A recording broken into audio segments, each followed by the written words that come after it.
se los ofreció en los autos a un Dios. Este varón se excedió y este varón hizo lo malo delante de la presencia de Dios, no le importó. No le importó lo que su padre había hecho. Este varón empezó a levantar todo lo malo, empezó a levantar y empezó a construir otra de las ciudades donde adoraban a Dios extraños.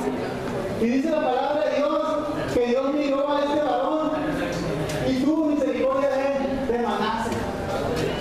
Aun cuando Manasés ya se había extraviado de la verdad, aun cuando Manasés ya se había excedido de una manera grande en hacer lo malo delante de la presencia de Jehová, dice la palabra de Dios que Jehová envió a un profeta a que le predicara la palabra a Manasés y que dijera: Manasés, arrepiéntete de lo malo que estás haciendo, arrepiéntete de estar adorando a dioses extraños, arrepiéntete de estar invitando a la gente a que adoren, a que le rindan cultos a otros dioses, arrepiéntete de toda tu maldad. Dice la palabra de Dios, no lo dice claramente así, pero ahí dice que Dios le dio la palabra a Manasés. Y cuando Dios te diga la palabra, te habla para que te arrepientas de todo lo malo que estás haciendo. Y dice la palabra de Dios que este varón hizo caso omiso a la palabra de Dios. O sea, la palabra le entró por un oído y le salió por el otro. No le importó lo que Jehová Dios decía.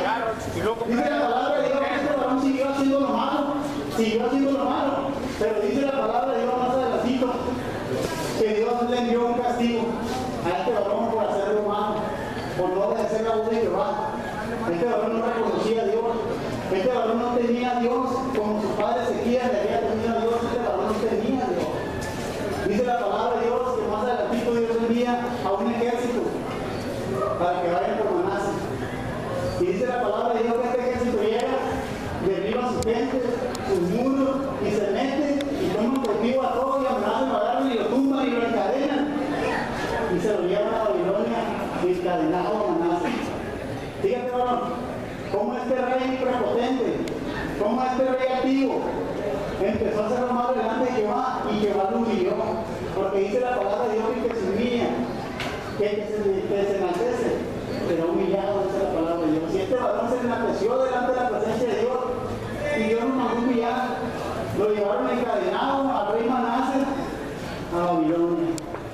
Pero dice la palabra de Dios que este varón se encontraba en una angustia, en tribulación, en ese lugar de cautiverio. Y dice la palabra de Dios que en ese lugar este varón reconoció a Jehová. Dice la palabra de Dios que este varón en medio de ese sufrimiento se acordó de que su padre había servido a Jehová y se acordó de que él también le podía servir a Dios. Dice la palabra de Dios que este varón atribulado empezó a orarle a Jehová. O sea, en ese momento de la angustia, de la desesperación, este varón no se acordó de nada más, solamente de clamarle a Jehová. Y fue con su sorpresa, dice la palabra de Dios, que Jehová escuchó su oración y lo levantó y lo llevó otra vez a su reino. Fíjate, hermano, yo no sé, hermano, yo no sé cuántos de nosotros hemos hecho caso omiso a lo que nuestro Padre Jesucristo ha hecho. Yo no sé cuántos de nosotros hemos hecho caso omiso a lo que nuestro Padre ha legado